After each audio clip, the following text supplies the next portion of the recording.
Assalamualaikum warahmatullahi wabarakatuh. Sabahul khair anak-anakku.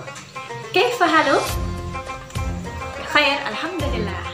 Baik anak-anakku, kali ini kita akan melanjutkan pelajaran bab 3 mata pelajaran Pendidikan Agama Islam dan Budi Pekerti kelas 5. Anak-anakku, sebelum kita mulai belajar, marilah kita membaca doa sebelum belajar terlebih dahulu. Wahid, Ithnain, Salatah.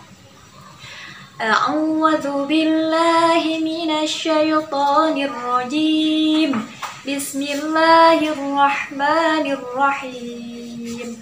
Raditu billahi rabbah wa bil islami dina wa bi Muhammadin nabiyya wa rasula. Rabbi zidni ilma warzuqni fahma. Amin ya rabbal alamin. Baik anak-anakku, memasuki materi bab 3 yaitu mengenai cita-citaku menjadi anak soleh. Ya, anak-anakku, perlu kalian ketahui, akhlak itu terbagi menjadi 2, yaitu akhlak terpuji dan akhlak tercela. Banyak sekali akhlak terpuji. Contoh-contoh akhlak terpuji di antaranya hormat dan patuh kepada orang tua, seperti gambar tersebut, kepada teman-teman dan kepada guru. Nah, anak-anakku,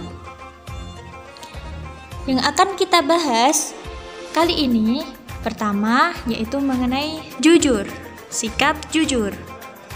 Ya, anak-anakku, akhlak terpuji adalah akhlak yang baik. Dalam Islam, akhlak yang terpuji disebut dengan akhlakul karimah atau akhlakul mahmudah. Sedangkan yang buruk adalah akhlakul mazmumah. Ya, perilaku jujur ini termasuk perilaku atau akhlakul karimah. Ya, benar sekali anak-anakku. Jujur adalah berkata apa adanya atau tidak berbohong. Lawan dari kata jujur adalah dusta. Karena kejujurannya Nabi Muhammad SAW, beliau mendapat gelar Al-Amin.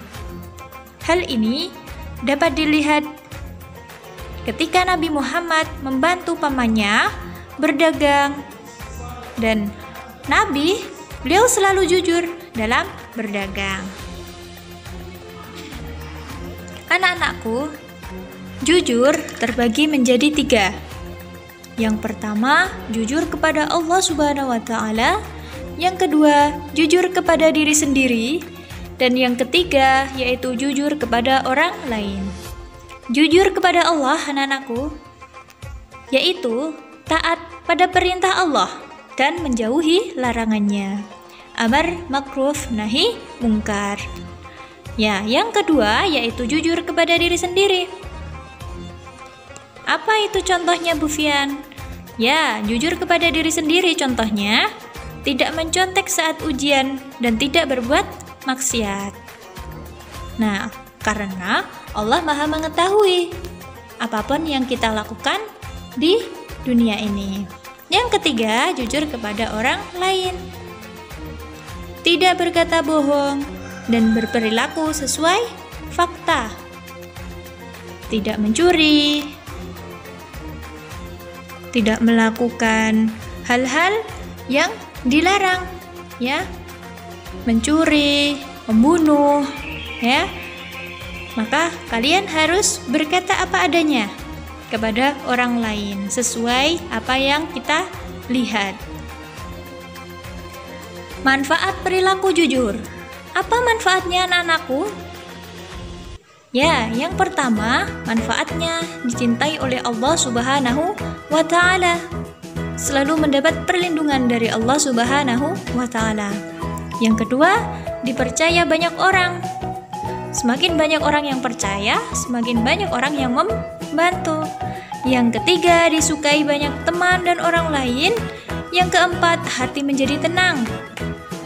Yang kelima, mendatangkan kebaikan.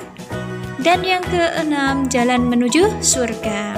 Karena Allah mencintai orang-orang yang jujur, yang berkata jujur. Selanjutnya anak-anakku, yang kedua tentang sikap menghormati orang tua. Orang tua adalah sosok yang sangat berjasa bagi kita, hidup kita. Dan ibu itu, ibu kita yang melahirkan kita dan membesarkan kita. Sedangkan ayah kita yaitu mencari nafkah untuk kita, untuk biaya sekolah, biaya kehidupan sehari-hari, ya. Maka kita patut untuk menghormati keduanya. Selanjutnya, perilaku yang benar terhadap kedua orang tua. Apa saja anak-anakku?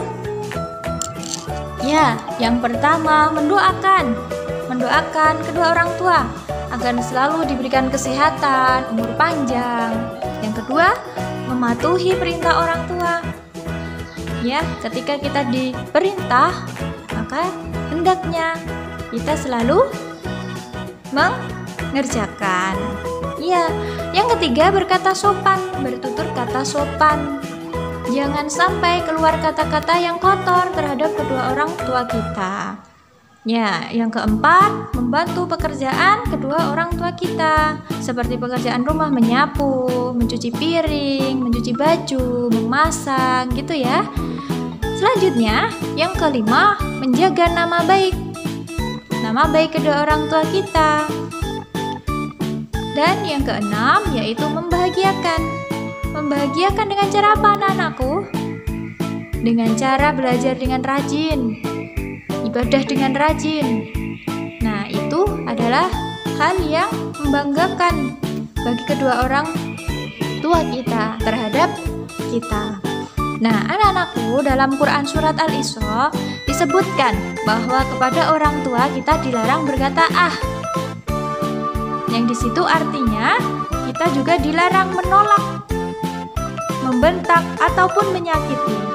Ya, anak-anakku, dalam Quran surat Al-Isra Allah berfirman, A'udzu billahi minasyaitonir rajim. Bismillahirrahmanirrahim. Wa qadha rabbuka alla ta'budu illa iyyah wa bil walidaini ihsana.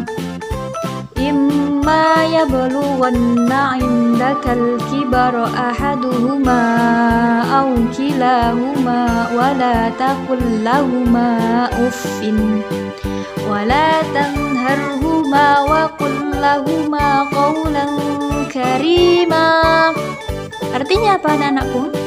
Ya, yang artinya, dan Tuhanmu telah memerintahkan supaya kamu jangan menyembah selain Allah, dan hendaklah kamu berbuat baik pada ibu bapakmu dan sebaik-baiknya.